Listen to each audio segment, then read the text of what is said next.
नमस्कार, मैं रजनी चौधरी आपका स्वागत करती हूँ। पिछली कक्षा में हमने बात की थी पर्यावरण का अर्थ क्या है और पर्यावरण को प्रभावित करने वाले जैविक और अजैविक घटक कौन कौन से हैं और क्या प्रभाव डालते हैं वो पर्यावरण के ऊपर। उसी कड़ी में अगर हम आगे बात कर रहे हैं पर्यावरण संरक्षण की। सबसे पहले इस बात की जानकारी हमें होनी बहुत ज़रूरी है कि हमें पर्यावरण संरक्षण की आवश्यकता क्यों पड़ी, क्या ज़रूरत थी हमें पर्यावरण को संरक्षण देने की। तो इसके पीछे बहुत से कारण हैं। आप देखेंगे कि जो पर्यावरण है, जो मानव है, उसने देखा कि पृथ्वी के ऊपर पृथ्वी जो है वो बहुत बहुमूल्य संपदा है। पृथ्वी क्या है? बहुत बहुमूल्य संपदा है। और देखा जाए तो इसमें प्राकृतिक संसाधन बहुत ही प्रचुर मात्रा में पाए जाते हैं। पृथ्वी एक बहुमूल्य और इस पर प्राकृतिक संसाधन बहुत अधिक मात्रा में पाए जाते हैं। लेकिन जब मानव ने इन प्राकृतिक संसाधनों का उपयोग अपने स्वार्थ के लिए करना शुरू किया और इसमें इतना किया कि इसका अंधाधुंध उपयोग करने लगा और प्राकृतिक संसाधनों को अंधाधुंध या अनगिनत प्रकार की गति से इसको उपयोग में लिया, जिससे कि क्या हुआ, एक बहुत बड़ा संकट पैदा हो गया। अब इस संकट से उबरने के लिए, यानी कि पर्यावरण संकट से उबरने के लिए कुछ प्रयास किए गए। कुछ बातों को इस हिसाब से लिया गया कि हम ऐसा क्या करें कि पर्यावरण को इस संकट से उबारा जा सके।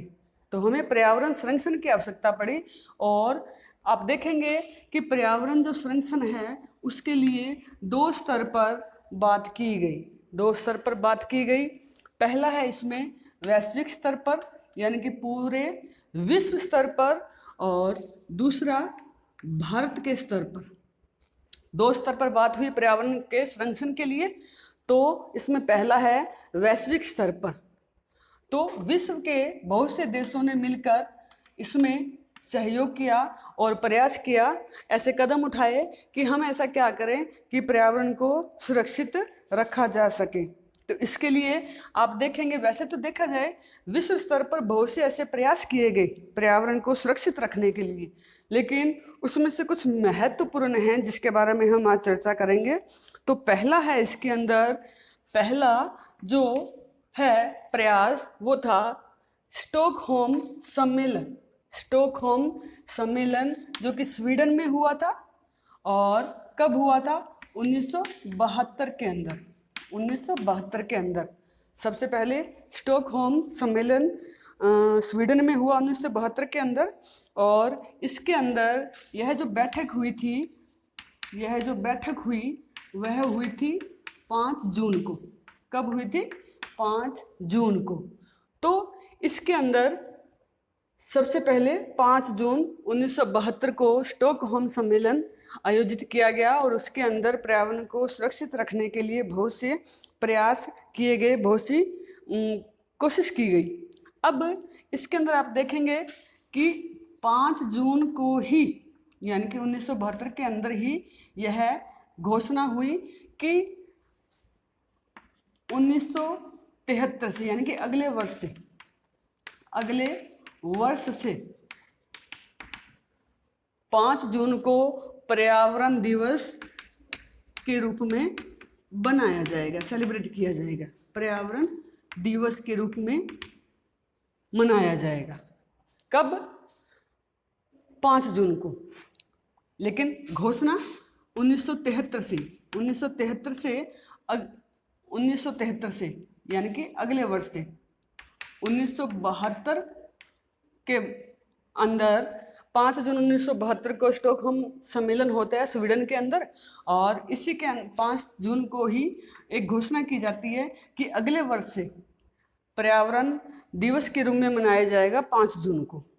और इसलिए कि 5 जून को पर्यावरण दिवस मनाने की घोषणा की गई, जो कि अभी तक भी आप देखेंगे कि 2020 चल रहा है और अभी तक जारी है। 5 जून 1973 से अभी तक पर्यावरण दिवस मनाया जाता है और जो अभी तक जारी भी है। और इसी के अंदर जो दूसरा भाग है वो है पृथ्वी सम्मेलन, यानी कि दूसरा सम्मेलन हुआ इसके अंदर पृथ्वी सम्मेलन। पृथ्वी सम्मेलन कब? स्टॉकहोम सम्मेलन के 20 वर्ष बाद। स्टॉकहोम सम्मेलन के 20 वर्ष बाद, यानी कि 1972 के अंदर, 1992 के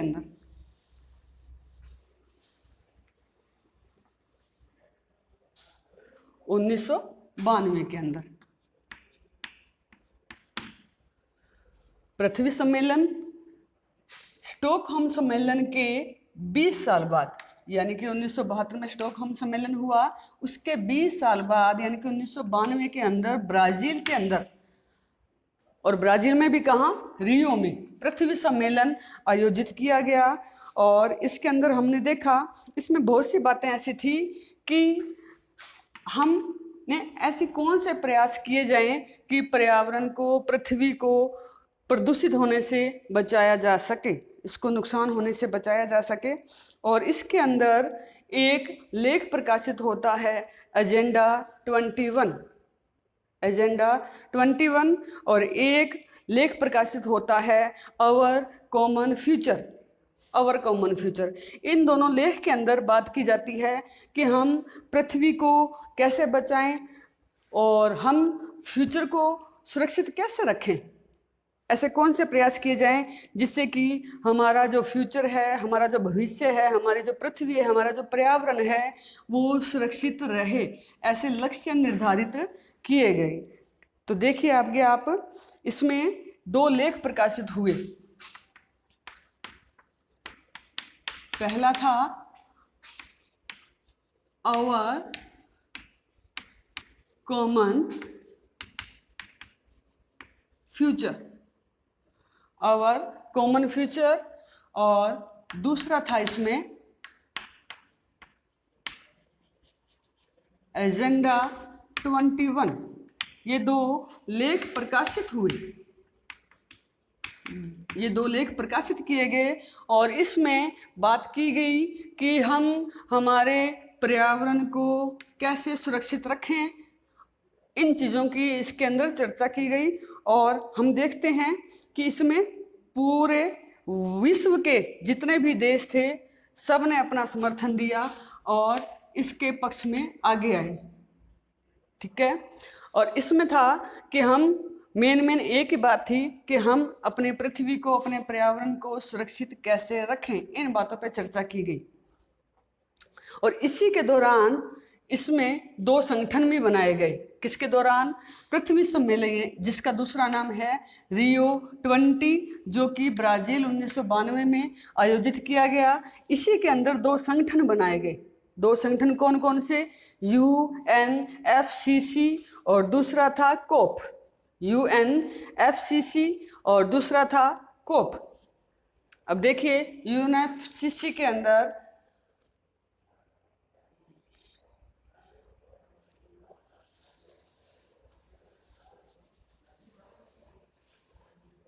UNFCCC के अंदर आप देखिए इसका पूरा नाम है यूनाइटेड नेशन। इसका पूरा नाम देखिए आप, यूनाइटेड नेशन फ्रेमवर्क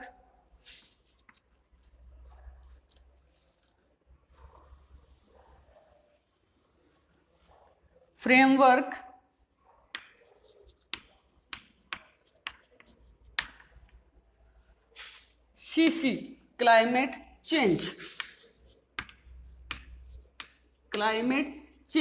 आप देखिए जैसे कि इसके नाम से ही पता लग रहा है जलवायु परिवर्तन की बात हो रही है। यहाँ पे जलवायु परिवर्तन की बात हो रही है। और इसमें दूसरा था कोप यानी कि इसका फुल फॉर्म देखिए आप, कॉन्फ्रेंस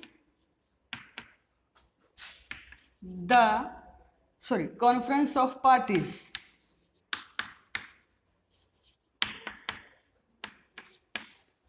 कौन कौन से 2 संगठन बनाए गए? UNFCCC, जिसका पूरा नाम है United Nation framework climate change. नाम से ही पता लग रहा है कि जलवायु परिवर्तन की बात हो रही है। और दूसरा है COP, यानी कि कॉन्फ्रेंस ऑफ पार्टीज। अब इसके अंदर बात क्या की गई, क्या महत्वपूर्ण बातें थी? इसमें यह था कि विश्व स्तर पर जो जलवायु परिवर्तन है उसको कैसे रोका जाए, कैसे रोका जाए। तो आप देखिए, जो कोप की पहली बैठक होती है, कोप की जो पहली बैठक हुई थी वह कोप की पहली बैठक होती है 1995 के अंदर। 1995 में कहाँ पे? बर्लिन में कोप की पहली बैठक होती है 1995 में बर्लिन में। वैसे देखा जाए तो हर वर्ष कोप की बैठक होती है, हर वर्ष। तो अब आप देखिए कि इसकी 24वीं बैठक हुई थी 2018 में। 2018 में कहाँ पर हुई थी? यह है पोलैंड में।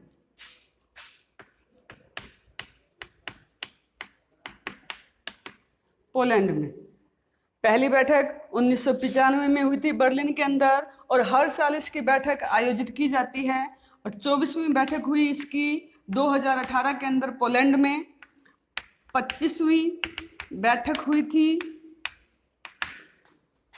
2 से 13 दिसंबर 2019 में। और आप देख सकते हैं 26वीं बैठक अब होनी थी 2020 के अंदर, लेकिन कोरोना महामारी को मद्देनजर रखते हुए इसको स्थगित किया गया, क्योंकि कोरोना महामारी ने पूरे वर्ल्ड को अपनी चपेट में ले रखा है, जिसका नकारात्मक प्रभाव ये होता है कि 26वीं जो कोप की बैठक होनी थी कब? 2020 के अंदर उसको स्थगित किया गया, उसको स्थगित किया गया। फिर एक चीज़ और यहाँ पे ध्यान देने के लिए ज़रूरी है, एक चीज़ और यहाँ पे ध्यान देने के लिए ज़रूरी है, और वो कौन सी? देखिए आप, इसके अंदर एक 21वीं बैठक हुई थी, और ये बहुत महत्वपूर्ण है, बहुत महत्वपूर्ण है। क्यों? क्योंकि इसके अंदर ऐसा हुआ था, इसके अंदर ये हुआ था कि पेरिस जलवायु, आप चाहें तो इसका स्क्रीनशॉट ले सकते हैं। 21वीं बैठक की अगर बात करें तो इसमें हुआ था पेरिस जलवायु परिवर्तन समझौता। अब ये महत्वपूर्ण किस वजह से है? आप देखिए, इसमें पर्यावरण को सुरक्षित रखने के लिए बहुत से जागरूक अभियान चलाए गए, जागरूकता फैलाने का प्रयास किया गया, और बहुत से ऐसे लक्ष्य निर्धारित किए गए जिससे कि यह इस प्लानिंग की जाए, योजना बनाई जाए कि हम पर्यावरण को और सुरक्षित रखने के लिए ऐसे कौन से प्रयास करें। लेकिन इसमें जो 21वीं बैठक है वो पेरिस जलवायु परिवर्तन समझौता इसमें हुआ था। और कब हुआ था? इसमें हुआ था कि अमेरिका जो देश था, अमेरिका जो देश था वो इससे बाहर हो गया था, बाहर हुआ। पेरिस जलवायु परिवर्तन समझौता के अंदर जो अमेरिका देश था वो बाहर हो गया था, ठीक है। इसलिए यह बहुत ही ज़्यादा महत्वपूर्ण रहा, और आप देखेंगे इसी वजह से इसको महत्वपूर्ण माना जाता है, और कोई बड़ी बात नहीं है। वापस से देखिए कि दो संगठन कौन कौन से बनाए गए, UNFCC, COP, United Nation framework climate change, जलवायु परिवर्तन से बात हो रही है इसमें संबंधित। दूसरा था कोप, कॉन्फ्रेंस ऑफ पार्टीज, इसकी बैठक जो है वो हर साल होती है, लेकिन पहली बैठक इसकी कब हुई, 1985 के अंदर बर्लिन में। 1985 के अंदर बर्लिन में 24वीं बैठक होती है इसकी 2018 के अंदर पोलैंड में। 25वीं बैठक होती है इसकी 2 से 13 दिसंबर 2019 के अंदर, 2019 में। और फिर आप देखते हैं कि इसकी 26वीं बैठक होनी थी, इसकी 26वीं बैठक होनी थी 2020 के अंदर, लेकिन कोरोना जैसी महामारी की वजह से इसको स्थगित किया गया। इसमें 21वीं जो बैठक है, 21वीं जो बैठक है जो कि पेरिस जलवायु परिवर्तन समझौता से संबंधित है, इसके अंदर इस समझौते से अमेरिका जो है वो देश वो बाहर हो जाता है, इस मुहिम से बाहर हो जाता है, इसलिए ये थोड़ा सा महत्वपूर्ण है। उम्मीद है कि आपको ये क्लियर हुआ होगा। आगे हम तीसरा जो सम्मेलन है वो देखिए। तीसरा सम्मेलन है आपका मॉन्ट्रियल समझौता,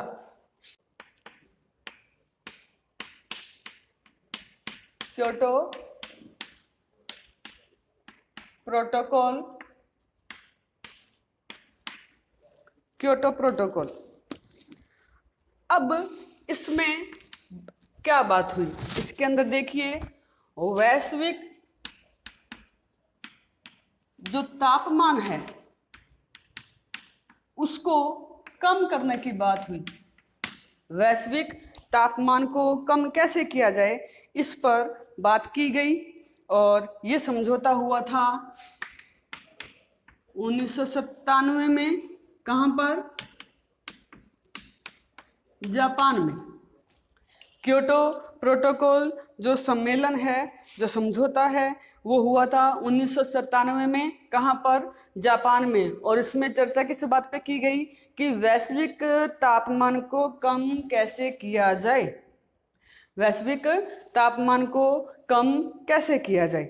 क्योटो प्रोटोकॉल के अंदर आप देखिए कि वैश्विक तापमान को कम कैसे किया जाए, और आप देखेंगे कि अगर तापमान में वृद्धि हो रही है तो वो किस वजह से हो रही है, कार्बन डाइऑक्साइड और CFC, इन दोनों की वजह से। तो CFC का जो उपयोग है वो कम किया जाए, कार्बन के जो घटक हैं उनको कम करने पर जोर दिया गया। कार्बन के जो घटक हैं, कार्बन के घटक को कम करने पर जोर दिया गया, भी कम से कम इसका उपयोग किया जाए। ठीक है, आगे देखिए इसमें कि इसके लिए एक CC यानी कि कार्बन क्रेडिट रेटिंग तय की गई, कार्बन क्रेडिट रेटिंग तय की गई, और कार्बन के घटकों को इसमें कम करने पर जोर दिया गया। मेन इतना ही है इसके अंदर। क्योटो प्रोटोकॉल समझौते जो कि हुआ था 1997 में जापान के अंदर, और इसमें तापमान को, वैश्विक तापमान को कम करने पर जोर दिया गया। और हम इस बात को जानते हैं भली भांति कि तापमान में वृद्धि किस वजह से होती है, CO2 यानी कि कार्बन डाइऑक्साइड की वजह से, और कार्बन डाइऑक्साइड के साथ साथ कार्बन मोनोऑक्साइड। तो इन कार्बन के घटकों को कम करने पर जोर दिया गया, इन कार्बन के घटकों को कम करने पर जोर दिया गया। और CFC क्लोरोफ्लोरोकार्बन,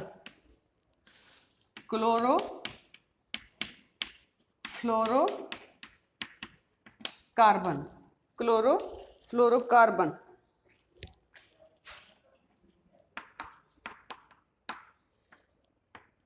इसके ऊपर भी ये प्रयास किया गया कि इसका उपयोग कम से कम हो। आगे इसमें नंबर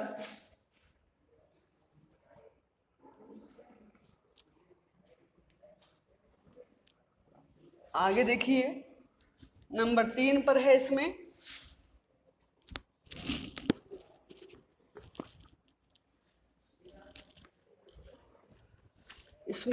नंबर 3 था आपका मॉन्ट्रियल समझौता। मॉन्ट्रियल समझौता ये कब हुआ?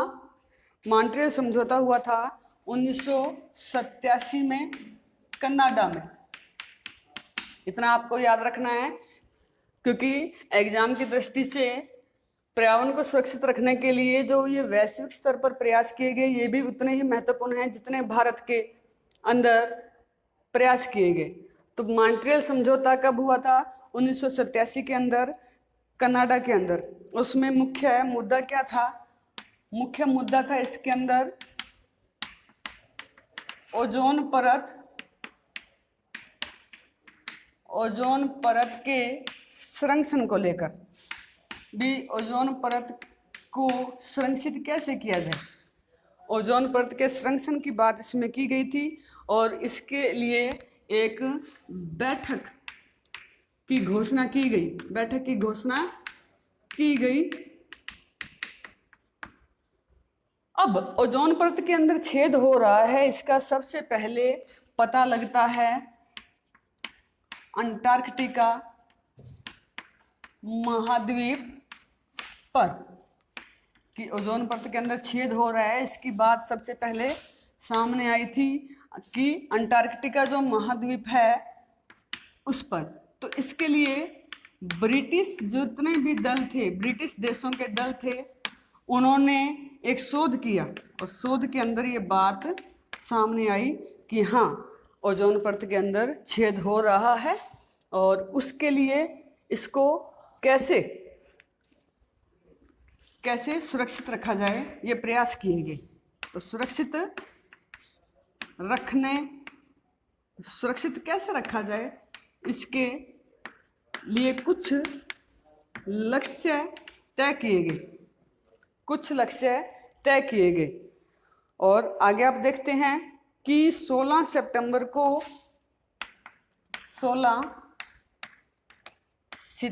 को ही ओजोन परत के रूप में, ओजोन परत संरक्षण दिवस के रूप में बनाया जाता है। हर वर्ष 16 सितंबर को ओजोन परत संरक्षण दिवस बनाया जाता है। आगे अभी तक हमने जितनी भी बात की कि विश्व स्तर पर पर्यावरण को सुरक्षित रखने के लिए कुछ समझौते किए गए, जिसमें था आपका स्टॉकहोम सम्मेलन, जिसमें था आपका पृथ्वी सम्मेलन, जिसको आप रियो 20 के नाम से भी जानते हैं, जिसमें बात की हमने मॉन्ट्रियल समझौते की और जिसमें बात की हमने क्योटो प्रोटोकॉल समझौते की। ये कुछ महत्वपूर्ण समझौते थे, सम्मेलन थे, जिसमें पूरे विश्व के लगभग सभी देश शामिल थे और उनका उद्देश्य एक ही था कि पर्यावरण जो है उसको हम किस प्रकार से सुरक्षित रखें। इसके लिए कुछ लक्ष्य निर्धारित किए गए और उन लक्ष्यों को प्राप्ति के लिए कुछ आगे और बात की गई, योजना बनाई गई। ये तो थे वैश्विक स्तर पर पर्यावरण को सुरक्षित रखने के लिए क्या प्रयास किए गए, और आगे है भारत के स्तर पर पर्यावरण को सुरक्षित रखने के लिए क्या प्रयास किए गए। इसकी चर्चा हम अगली कक्षा में करेंगे। उम्मीद है आपको आज की क्लास पसंद आई होगी। इसके लिए आप इसको शेयर करें, लाइक करें और सब्सक्राइब ज़रूर करें। धन्यवाद।